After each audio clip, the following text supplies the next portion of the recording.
Waa'ee keessi caalaan beeku yoon ta'e iyyuu amala kee ati yeroo hundumaa ittiin rakkattu tokkoo fi furmaata isaan sitti hima. Keessumatti bara dargaggummaa keetti dhimmi kun baay'ee kan si dhiphisu ta'uu danda'a. Garuu furmaata waan qabuuf ittiin rakkachaa haftu.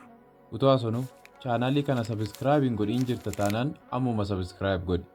Viidiyoon barsiisaa kun obboloota keenya akka qaqqabuuf immoo laayik gochuu hin dagatiin. Ammuma ka'a. Galatoomi. Gara dhimma keenyaatti haa deebinu. Dubbichi akkasi. Waaqayyoon baay'ee jaallatta.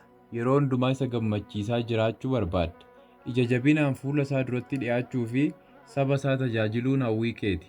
Tarii immoo ammumayyuu tajaajila maatiin Waaqayyoo itti gammadan kennaa jirta ta'a. Kun hundumtuu baay'ee kan nama gammachiisu ta'eetu jiru, wanti nama gaddisiisu garuu nagaan keessa keetii jeeqamaa ta'uu isaati. Sababni nagaa dhabuu keetiis hariiroon ati namoota wajjin qabdu miidhamaa waan ta'eef yookaan amala namoonni sirratti jibban waan qabduuf yookaan immoo waldaa kiristaanaa fi bakka hojiitti milkaa'ina waan dhabdeef miti. Tarii rakkoowwan akkasiis jiraachuu danda'u. Viidiyoo biraatiin itti deebina yookaan koomentii irratti naaf barreessaa. Rakkoo namoota baay'ee kan ta'e kan nuti har'a furmaata itti barbaannu garuu cubbuu isa jedhamudha. Namni Yesuus Kiristoosiin jireenya isaa irratti gooftaa isa godhatee waan gooftaan isaa hin jaallanne hojjechuu ni sodaata. Amilee akkasiis hin qabaatu. Atis isaan keessaa tokko waan taateef utuu cubbuun hojjettu ta'e sitti tola. Ta'us irra deddeebiidhaan cubbuutti kufta. Kan nagaa si dhowwate isa kana ga'a. Akka ittiin deebine kakattee Waaqayyoon araara kadhattee utuu hin turin itti deebita.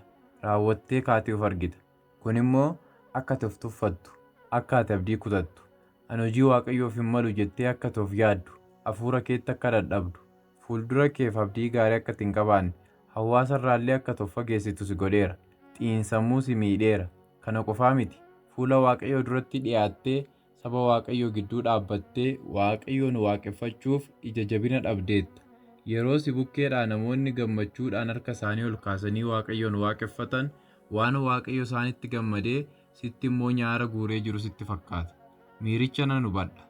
Baay'ee nama dhiphisa. Miirri kun al sadii erga Yesuusin ganee booda yeroo Yesuus wajjin fuulaaf fuulatti wal ilaalan miira Phexrositti dhaga'ameen wal fakkaata. Phexros yeroo kana boo'icha futtaafachuu malee homaa gochuu hin dandeenye. Nutis akkasuma gochuu qabna. Yoon cubbuurraa fagaachuu dadhabe hoo maal gochuun qaba jechuu dandeessa. Kaayyoon viidiyoo kanaas isa kana. Akka furmaataatti qabxiiwwan hedduu tarreessuun kan danda'amu ta'us hunduma isaanii caala bu'aa argamsiisa jedhee kan hin amanu qabxii tokko qofan sitti hima. Yaadicha guutummaatti hubattee hojiirra yoo oolchite sababni ati hin jijjiiramneef hin jiru. Innis Waaqayyotti dhi'aachuudha. Eeyyee, furmaanni cubbuurraa fagaachuu Waaqayyotti dhi'aachuudha. Kana jechuun sanbata eeganii torbanitti sa'aatii muraasa waaqeffannaa hirmaachuu mannaa torban guutuu guyyaa guutuu hafuura waaqeffannaa keessa turuu yookaan hafuura Waaqayyoon geggeeffamuu jechuudha. Kun akkamitti ta'uu danda'a? Hojiin jira, barnoonni jira, sagantaawwan adda addaas ni qabaanna jechuu dandeessa. Garuu bifa salphaa ta'een kana hojiirra oolchuu dandeessa. Jalqaba irratti waaqeffannaan yeroo fi bakkaan akka hin daangeffamne hubadhu. Kana malees namni si bukkee jiru kamiyyuu utuu sirratti hin beekin iddoo aarsaa isa waaqarraa seentee ba'uu akka dandeessu beeki. Kana waan ta'eef bakka kamiyyuu jiraattee hojii kamiyyuu hojjechaa sa'aatii kamiyyuu Waaqayyo wajjin dudubbachuu waan dandeessuuf waaqeffannaa kee daangeffamaa hin godhin. Ibsa dabalataa siifan kenna. Ganamarraa kaafnee guyyaa keef karooraa baafna. Egaa fakkeenyadha. Akka itti fayyadama yeroo keetti karoora yookaan bartee mataa kee baafachuu dandeessa. Ganama akkuma hirribaa dammaqxeen hundumaa dura Waaqayyoon kadhatta. Kadhannaa kee kana keessattis jaalala isaa dinqisiifachuu, waa'ee guyyaa haaraa kanaa fi waa'ee fayyina keef galateeffachuu, akkasumas waa'ee oolmaa kee jireenya kee gara fuulduraa daraatti kennachuu, waldaa fi biyya keenyaafis Waaqayyoon kadhachuu dandeessa. Tarkaanfiin itti aanu macaafa qulqulluu tasgabbiidhaan erga dubbifattee booda bilbila yookaan ispiikerii kee irraa faarfannaa banattee waaqeffannaa kee utuu addaan hin kutiin qophii mana barumsaa yookaan bakka hojii deemuudhaaf gootu itti fufuu dandeessa.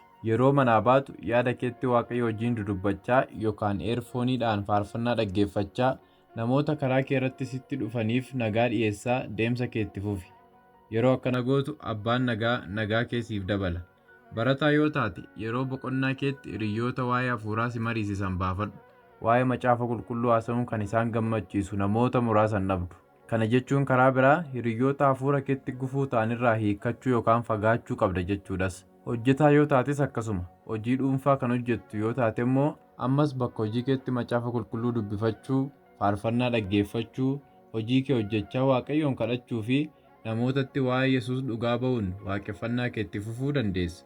Galgala yeroo mana keetti deebitu maatii kee waliin yeroo bareedaa dabarsuudhaaf yaali.